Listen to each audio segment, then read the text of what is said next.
इस वक्त मैं माड़ी पंचायत में हूँ और आपको बता दूँ बैक टू विलेज प्रोग्राम अब जो है वो 5 स्टार्ट हो गया है। इस वक्त माड़ी पंचायत में हम पहुँचे हुए हैं। यहाँ पर विजिटिंग अफसर जो हैं वो पहुँचे हुए हैं और अंदर जो है वो प्रोग्राम चल रहा है। प्रोग्राम ये चल रहा है और जो विजिटिंग अफसर हैं उनके साथ हमारी बातचीत हुई है। उन्होंने कहा कि मीडिया वाइड देने से हमें जो है वो ऊपर से मनाही की गई है। तो सवाल ये पैदा होता है कि अब जो सवाल करें तो करें किससे, कि आखिर पंचायतों में जो पहले काम रखवाए गए थे लोगों के द्वारा, क्या लोगों के मीडिया वाइड देने से मना किया गया है। और सीधे जो है वो आपको ले चलते हैं जहाँ अंदर कितने लोग हैं वो दिखाएं, कितने लोग आए हुए हैं, कितने लोग जो हैं वो काम जहाँ पे कर रहे हैं। देखिए ये अंदर जो है वो लोग कुछ इस तरह से इतने लोग आए हुए हैं, देख सकते हैं आप अंदर के दृश्य जो है वो ऐसे ही हैं। तो यहाँ के सरकार उन्होंने कहा है कि हमें जो है वो ऊपर से मनाही है। तो आप मुझे बताएं कि पंचायत माड़ी में जो प्रोग्राम चल रहा है क्या कितना बेनिफिट हुआ, जो पीछे काम रखवाए थे हुए हैं या नहीं हुए हैं, अब क्या लोग बता रहे हैं समस्या जो। सबसे पहले राम जी आपका शुक्रिया बहुत बहुत। ये जो बैक टू विलेज प्रोग्राम है जो गवर्नमेंट की अच्छी स्कीम है, मैं इसकी धन्यवाद करता हूँ गवर्नमेंट का। नरेंद्र भाई मोदी जी सरकार हमारी जो केंद्र में, आपका शुक्रिया अदा करता हूँ। जिन गवर्नमेंटों ने गाँव की सुध ली है, जो फर्स्ट बैक टू विलेज हुआ था उसमें हमें 4 लाख मिला था, उसको हमने कन्वर्जेंस करके 10 लाख का काम किया। मेन रोड पोरिया टू शमशान घाट हमने रास्ता बनाया, रोड में गाड़ी जाती है वहाँ पर, आप देख सकते हैं आप। दूसरा बैक टू विलेज में हमें 10 लाख मिला था, मैंने एक शमशान घाट माड़ी में एक शेड बनाया, बेटिंग शेड, और एक कूल बनाई है, आप देख सकते हैं बिल्कुल अच्छी तरह से बनाई है हमने। उसके बाद जो तीसरा बैक टू विलेज हुआ उसमें मैंने एक कूल बनाई है, एक रास्ता बनाया पूरे के अंदर, एक कलाट के अंदर, आप देख सकते हैं बहुत अच्छा काम हुआ। लेकिन अभी जो हमें PRI का जो पैसा मिलता है 23 लाख रुपया, उसमें हमें परेशानी आ रही है, क्योंकि एडमिनिस्ट्रेशन के पास JE है नहीं। जो JE दूसरे डिपार्टमेंट से लगाते हैं, जो जाके एस्टिमेट बनाते हैं, वो डाटा वहाँ पर जाके उठाते नहीं है जगह से, ऐसे ही घर बैठ के बना देते हैं। दूसरे जो डिपार्टमेंट से JE लगाए थे उन्होंने, हमें किसी ने पूछा नहीं, ऐसे ही बना के अभी मेरी पंचायत में इस बार एक भी काम आज तक शुरू नहीं हुआ। दूसरा जो डिपार्टमेंट की जो पॉलिसी है बिल्कुल गलत है, जो टेंडर वाली। देखो हमें पैसा मिलता है सरपंच को पंचायत की डेवलपमेंट करने के लिए, सरपंच को पता है किस बंदे को काम चाहिए, किस गांव में काम चाहिए, किस विलेज में चाहिए, किस महल्ले में काम चाहिए। हम काम रखते हैं, प्लान बनाते हैं, ठेकेदार बाद में और से टेंडर लगा देता है, वो 50% घाटे पर लगाता है, 40% घाटे पर लगाता है, फिर काम करने आता नहीं है, आता है तो खाली बजट डाल के चला जाता है। कहीं ना कहीं काम जो है वो गलत करते हैं फिर। सही काम जो है पंचायत कर सकती है, पंचायत मेंबर सरपंच कर सकता है, सरपंच कर सकता है, उनको पता लोगों को इस काम की जरूरत है। लेकिन एडमिनिस्ट्रेशन ने हमारी बात सुनी नहीं। मैंने बहुत बार मीडिया में बोला ये टेंडर सिस्टम खत्म होना चाहिए, अगर टेंडर सिस्टम रखना तो पंचायत के अंडर होना चाहिए। अब देखो आप पौनी पंचायत से, काना पंचायत से या मोहर से कोई टेंडर लगाता है, वो हमें पूछता नहीं है, अपनी मर्जी टेंडर बैठक लगाता है, 40% ग्लोबल लगाता है, फिर वो काम नहीं करता है। आपके सामने जो मेरा वाटर ये देखो, ये बना है, बाथरूम बना है, ये पानी 24 घंटे ओवरफ्लो हो रहा है। जो ठेकेदार में 10 रुपए का बाल, 150 का बाल लगता है, 200 का बाल निकला, कैमरा घुमा के देख लीजिए आप। और मैंने 1000 बार ठेकेदार को बोल दिया इसको बाल का बाल, आप देख लो सामने, आपके सामने की बात है। ये पूरा पानी इसके 24 घंटे इसके ऊपर पड़ता है। इसकी कंडम होगा या बचेगा, मुझे बताओ आप। खराब हो जाएगा। सुनाना किसको है? ठेकेदार को 1000 बाल बोल दिया, सरपंच को देते हैं पैसे, जब पैसे प्लान जब बनाता है सरपंच बनाता है, पैसा सरपंच देता है, जब पैसा निकालने के बाद एडमिनिस्ट्रेशन खुद निकाल दिया। सरपंच को पता नहीं किसको पैसे दे रहे, कैसे निकालते हैं। कम से कम सरपंच की भी जिम्मेदारी बननी चाहिए थोड़ी बहुत, पैसे ऊपर से उनको मिल जाते हैं, वो हमें पूछते नहीं है। इसलिए जो थोड़ी पासिंग करते हैं, बाकी बैक टू विलेज प्रोग्राम ठीक है, बाकी सारे काम है। थोड़ा सा जल शक्ति का प्रोग्राम जो मेरी प्रोग्राम जो चल रहा है जल शक्ति का, मेरी पंचायत के इसकी बहुत ढीली स्लो चल रहा है। मेरा एक मल्ला है बकरबालू का, मैं 1 साल से मैं महकमा को बोल रहा हूँ, PH डिपार्टमेंट को बोल रहा हूँ, 1 साल से बोल रहा हूँ, बकरबालू को मल्ला है पूरा मेरा 35 घर है, 40 घर, वहाँ आज तक कोई एक पाइप लगी है। अब जाके देख लो कैसा काम हो रहा है। बाकी देखो जल शक्ति वाले काम के पैप में ऊपर डाल रहे हैं, हमें गाइडलाइन बताते हैं 6 फुट डूगी आ रहे हैं, गहरी आ रहे हैं, 8 फुट गहरी आ रहे हैं, मुझे तो लगता नहीं था ऊपर में डाली है। देख लीजिए, ठेकेदार तो हमें कोई मिला नहीं आज तक। एक बैक टू विलेज में जो प्रोग्राम होता है उसका सरकार कितना पैसा देती है? देखो पहले देती थी डेवलपमेंट के लिए, पहले देती 10 लाख रुपया हमें। अभी ये 5वां बैक टू विलेज है, जिसमें 3 के हमें पैसे मिले हैं, चौथे के पैसे नहीं मिले हैं, 5वें के शायद देंगे या नहीं देंगे, कोई पता नहीं गवर्नमेंट की क्या पॉलिसी है। कहीं ना कहीं भी लोग फ्रस्ट्रेट परेशान होते हैं। आपने बताया कि आपने जो शेड बनाया है नाले में बनाया है, अभी आपका एक और एरिया है जहाँ पे माड़ी में वो शेड नहीं बना हुआ, मैंने दे दिया उसका पैसा। मैंने उसका पैसा दे दिया, उसका टेंडर शायद लगने वाला आजकल। टेंडर तक वही बात बता रहा हूँ, टेंडर कैसे लगाने हैं। देखो जहाँ टेंडर लगे अंडर पंचायत, ये पंचायत के पास लगाते हैं ठेकेदार, आते हैं आधे 50% ग्लोबल लगाते हैं, काम करते नहीं है ये। इसलिए मैं गवर्नमेंट से रिक्वेस्ट करता हूँ, अपने डिपार्टमेंट से रिक्वेस्ट करता हूँ, ये पंचायत अंडर ही होना चाहिए काम।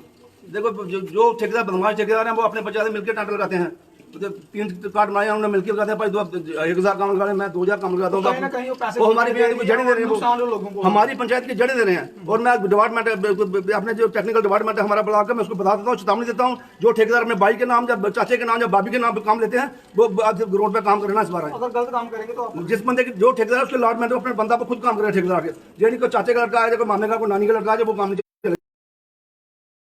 सरपंच को भुगतना पड़ रहा है। सरपंच 23 लाख का काम 12 लाख साल लैप्स कर रहे हैं जो लोग, टेंडर भर देते हैं बाद काम शुरू नहीं करते हैं जो लोग। अब दो हमारे साथ पंच भी हैं जी, करण जी क्या कहना चाहेंगे प्रोग्राम जी चलता है? राम जी नमस्कार। जैसे हमारे सरपंच साहब ने जो बातें की बिल्कुल उन्होंने बिल्कुल दुरुस्त कही हैं। जैसे मेरी वार्ड नंबर पूरे पंचायत हैं, उनका डिपार्टमेंट जय बार कुछ नहीं भी देखते, ऐसे वहाँ से बिल पास कर दिया उन्होंने, और देखो जाके उस गली का क्या हालत है। हाँ, बैक टू विलेज की बात जैसे सरपंच साहब ने बोला, हमें एक ट्रांसफार्मर मिला था वार्ड नंबर 7 में, हमने उनको किया था, वो मिल गया, वो हमारा ठीक चल रहा है। कुछ कादर काम भी हुआ है लेकिन कुछ गलत हो रहा है, जैसे सरपंच साहब ने बोला, हम इनके साथ इनके शब्द अप्रिशिएट करते हैं। ये पैसा आप क्या कहना चाहेंगे कि ये प्रोग्राम जो चलता है ठीक चलता है, उन लोगों की जो है वो सिस्टम हो गया, मटेरियल जो है वो घटिया लगाते हैं क्योंकि उन्होंने डालने के लिए होता है। और अब ये देख सकते हैं आप, बाथरूम का पानी जो है वो अभी 12 पौने 12 हो रहे हैं, अभी पौने 12 बजे पानी जो है चल रहा है। तो ये जो पानी जो जिसमें जा रहा है ये खराब होगी, दीवार जो मजबूत रहेगी। जनाब, जैसे कि आपने कहा कि ये आए उससे जो बंद हो उसमें पानी बंद करके चला जाए। उसके साथ साथ ही जैसे आपने कहा कि हमारे सरपंच साहब ने जो बात बताई कि पंचायतों के अंदर जो परेशानी आ रही है, इसमें कोई डाउट नहीं है कि हमारी पंचायतों के अंदर कुछ परेशानियां आ रही हैं। ठेकेदार सिस्टम से जो काम है, कुछ काम सही नहीं हो रहा है, कुछ अच्छा भी करते हैं, कुछ अच्छा नहीं करते हैं।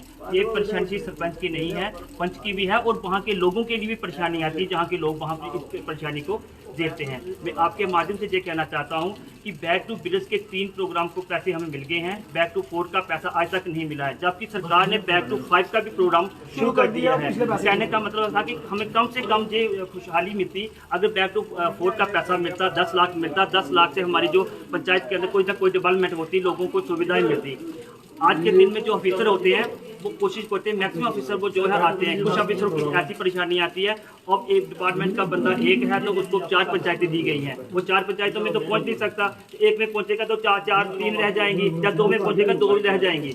इसलिए हमें समस्या किसको बतानी है? प्रोग्राम लंबा हो, 2 दिन का प्रोग्राम है, ऐसी बात नहीं, ये 2 दिन का प्रोग्राम है, आज 14 और 15 को 2 दिन का प्रोग्राम है। हमारी पंचायत के अंदर जो है वो अच्छा प्रोग्राम होगा। बैक टू विलेज के जो हमारे ऑफिसर हैं वो लोगों के बीच में जाएंगे, जहाँ जहाँ हमने प्रोग्राम रखे हुए हैं, ये हमने प्रोग्राम का पहले से ही अपना सेटअप कर दिया है। कुछ देर के बाद हमारे जो ऑफिसर हैं वो जहाँ जहाँ स्कूलों में हमने प्रोग्राम रखे हैं, जैसे हमने महिलाओं के लिए ग्राम सभा रखी है, महिलाएं अपनी उस ग्राम सभा में ये आज ही है, ग्राम सभा का प्रोग्राम आज है। माड़ी में है वो ग्राम सभा का ग्राम सभा आज हमारी माड़ी में तक स्कूल में है, वहाँ पे रखी गई है। उसके बाद ब्लॉक ग्राम सभा रखी गई है। बच्चों को क्या परेशानी आती है वो अपनी ये परेशानी हमारे ब्लॉक लेवल हमारे बैक टू विलेज में ऑफिसर लोग आपने ये पूछा है कि आपकी जो बैक टू विलेज 4 के पैसे नहीं आए हैं वो किसने देने हैं, क्यों नहीं? सर, ये उन ऑफिसरों को क्या पता होता है किसको करते हैं? ये काम तो सरकार का है।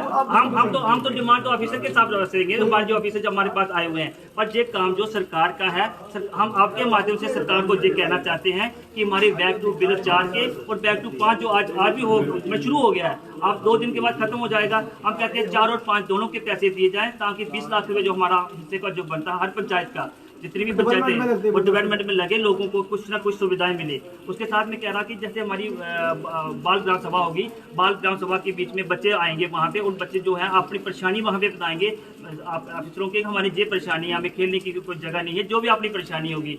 उसके बाद जो लोगों के प्रधानमंत्री के दिए हुए मकान हैं, हमारे ऑफिसर लोग वहाँ पे जाएंगे, उन लोग मकानों को देखेंगे कि मकान किस तरह से बन रहे हैं, अच्छे बन रहे हैं या कोई कमी नहीं बन रहे हैं, जिनके पैसे नहीं आए अभी तक। जिनके पैसे नहीं आए हैं, तो जिन लोगों की ऑलरेडी मकान थे उन लोगों के नहीं आए हैं, और कुछ लोगों के मकान के नाम ही कट गए हैं, वो डीएक्टिवेट हो गए, वो आप लोगों को बोलते हैं लोग।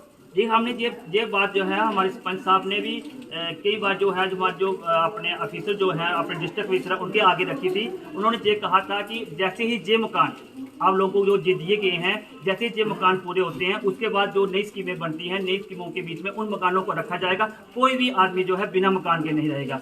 ये स्कीम सिर्फ हमारी सरकार की बनती है। सरकार ने ये जिम्मा बिठाया है कि हम जो है किसी भी आदमी को कच्चे मकान में नहीं रहने देंगे, कम से कम 1 या 2 कमरा उसको जरूर देंगे, ताकि वो अपनी जिंदगी जो है खुशहाली से जी सके। कई लोगों के मकान में नाम नहीं आए हैं, और जिनके आए हैं उनको मटेरियल नहीं मिल रहा है, बजरी नहीं।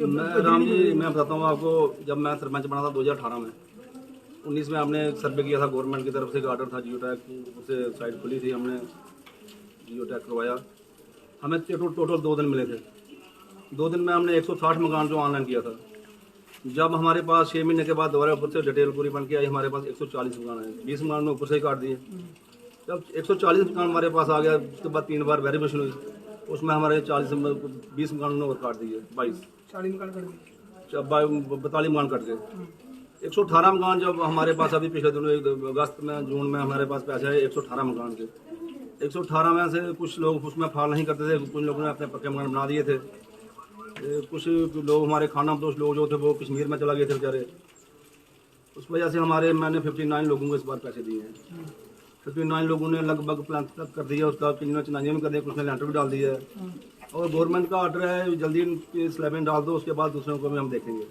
उसके बाद साइड खुलेगी तो जियो टैग होगा तो पैसे मिलेंगे। माइनिंग भी बंद है लोगों का, एक माइनिंग का ये बहुत अच्छी है। मैं अपने डिपार्टमेंट से कहना चाहता हूँ, रिक्वेस्ट करना चाहता हूँ, खासकर तहसीलदार पौनी और BDO पौनी और SHO पौनी, जो गरीब लोग हैं PMAY के मकान बने, उनके लिए नाले से बर्जी उठाने दें, पत्थरों को उठाने दें। परमिशन को ऐसा है सिस्टम जो आसान किया जाए, सरपंची को भी पावर दी जाए ताकि हम लोगों को परमिशन दे सके, लोग अपने मकान के लिए बर्जी 2-4 नहीं तो लैप्स गरीब लोग बेचारे लैप्स हो जाएंगे। मैं तीनों जो हमारे पौनी के सीनियर अफसर हैं, मैं उनको दोनों हाथ जोड़कर रिक्वेस्ट करता हूँ, गरीब लोगों को तंग मत करें। इनको जब नाले नदियों से बजरी उठाने दें, उनका ताकि मकान बन जाए, लोग अपने घर से अच्छे आराम से बैठ सकें, अच्छी ज़िंदगी जिए। आप लोग जैसे हमारे प्रधानमंत्री जी लोगों को पूरी तरह काम कर रहे हैं, पैसा दे रहे हैं, करोड़ों के हिसाब से पैसा है, लेफ्ट होगा। बताया कि बैक टू विलेज 4 प्रोग्राम हुआ, पैसा अभी तक आपको नहीं मिला, फिर कहीं ना कहीं मैं बोल रहा हूँ आने वाले दिनों में आपको दिक्कत होगी, क्योंकि लोग राम जी, जैसे हमारे सरपंच साहब ने आपको बोला, खास करके मेरी पंचायत के अंदर ST लोग जो थे, जब इन्होंने कहा कि हमें अपने पूरे कागज डॉक्यूमेंट जमा करवाओ, उस समय वो जो थे कश्मीर के हिल एरिया में थे। ना जिन लोगों के पास बिल्कुल मकान नहीं है, पर वो लोग किसी कारणवश से आज वंचित रह गए, जबकि उनकी लिस्टों में नाम थे, पर आपने डॉक्यूमेंट नहीं जमा करवाए क्योंकि वो हिल एरिया में थे, क्यों वो भेड़ बकरियां चारने वाले लोग हैं, और भेड़ बकरियां हमेशा जो है वो जंगलों में चढ़ती हैं, वहाँ पे सिग्नल भी नहीं होता है, कई कई दिन तक वो जंगलों में रहते हैं, उनको कई बार वो खुद भी खाना नहीं खाते। आज भी राम जी, अगर आप मीडिया के साथ अगर आप वहाँ पे जाकर देखें तो उन लोगों के मकान ही नहीं है। कई लोगों के पास हमारे गाँव के बीच कुछ कच्चे मकान होंगे, और ST कम्युनिटी जो माइग्रेट कम्युनिटी है उनके पास मकान ही नहीं है, वो अपनी जिंदगी ही तंबू के बीच में व्यतीत करते हैं। उनके लिए कुछ को ये परेशानी आ जाती है कि फॉरेस्ट लैंड है, हम कहते हैं कि फॉरेस्ट वाले ज़्यादा तो नहीं, कम से कम उन्हें 1 मरला या 2 मरले की जो मकान की जगह है कम से कम ये प्रोवाइड करें, ताकि वो अपनी ज़िंदगी वो भी इंसानों की तरह व्यतीत कर सकें। हमेशा जंगलों में जो जाते भेड़ बकरी रहती हैं ऐसे ना रहें, क्योंकि मोदी सरकार का जो सपना जो है हम तभी साकार कर सकते हैं जब तक जो गांव का रहने वाला गरीब से गरीब परिवार को इसकी सुविधा ना मिले, उसका फायदा ना मिले। इसके साथ ही मैं आपसे विदा करता हूँ। एक बात मैं चाहता हूँ, जो आपने पूछा अभी बाबूराम जी ने बोला ST लोगों के पैसे, जी मैंने मेरे 25 लोग हैं, 25 लोग हैं, मैंने जी 15 अगस्त को ही लिस्ट अपने CD साहब रियासी को व्हाट्सअप कर दी थी उनको, मेरे जो लोग की मैं इनके पैसे लेफ्ट मत करिए, अपने पास रखिए पैसे, जो लोग 2 महीने के बाद आएंगे उनको पैसे हमने देने हैं। लेकिन मैंने अभी 3-4 बार बात कर ली है, मैंने अपने ACD साहब से बोलते हैं दे देंगे पैसे कब देते हैं। मैंने अपनी तरफ से पूरे उनके कागजात अभी अपने पास लेके रखे हैं, और मैंने पूरी लिस्ट में ACD साहब को दोबारा कल परसों दोबारा भेजी है। मैं उसके बाद मैं अपने जो हमारे नए अभी जैसे साहब हैं, मैं उनसे रिक्वेस्ट करता हूँ, जो खाना पोस्ट हो गया इनको फौरन पैसा दिए, इनका पैसा रखा है, रिलीज नहीं हुआ पैसा इनका, ACD साहब के पास है, जिन लोगों को पैसे दे रहे हैं ताकि जो लोग अपना घर बार अच्छा बना सकें। शुक्रिया, बहुत बहुत शुक्रिया। तो ये बैक टू विलेज 5 प्रोग्राम शुरू हो गया। उन्होंने कहा कि बैक टू विलेज 4 हुआ है, उसमें अभी तक इन लोगों को जो है वो पंचायत के पैसे नहीं मिले हैं, तो डेवलपमेंट जो है वो किस तरह से होगी, किस तरह से लोगों के काम जो है वो होंगे। और इन्होंने ये बताया कि यहाँ पे बाथरूम जो है वो ठेकेदार सिस्टम हुआ था, ठेकेदार ने जो है वो बाथरूम बनाया था, ठेकेदार ने अपना काम किया, चले गए। पानी जो है वो जहाँ पे कई जगहों पे बूंद बूंद के लिए लोग तरस रहे हैं, और यहाँ पे पानी जो है वो 24 घंटे चल रहा है। अभी तक कोई बॉल नहीं डाला गया है कि जब पानी पूरा हो जाए, टंकी भर जाए तो वो पानी बंद हो जाए, ऑटोमेटिक पानी जो है वो चल रहा है। ये पक्का बाथरूम जो है वो बनाया गया है, लेकिन इसकी मनियाद कब तक रहेगी, कहाँ तक रहेगी, ये सोचने वाली बात होगी। कुछ लोग जो है वो पानी के लिए तरस रहे हैं, पानी पानी कह रहे हैं, और यहाँ पे पानी जो है वो 24 घंटे ऐसे ही वेस्ट हो रहा है। और जैसे ही ये पानी जहाँ पे जा रहा है, देखिए जहाँ पे पूरा का पूरा वैसे पीला हो गया है, और ये बाथरूम जो है वो ख़राब हो जाएगा। फिर गवर्नमेंट के पैसे लगेंगे, आम जनता के पैसे जो हैं वो टैक्स के जाते हैं, फिर गवर्नमेंट जो है वो डेवलपमेंट करवाती है। लेकिन उन्होंने कहा है कि ये पानी जो है वो 24 घंटे ऐसे ही जहाँ पे बहता है। तो कुछ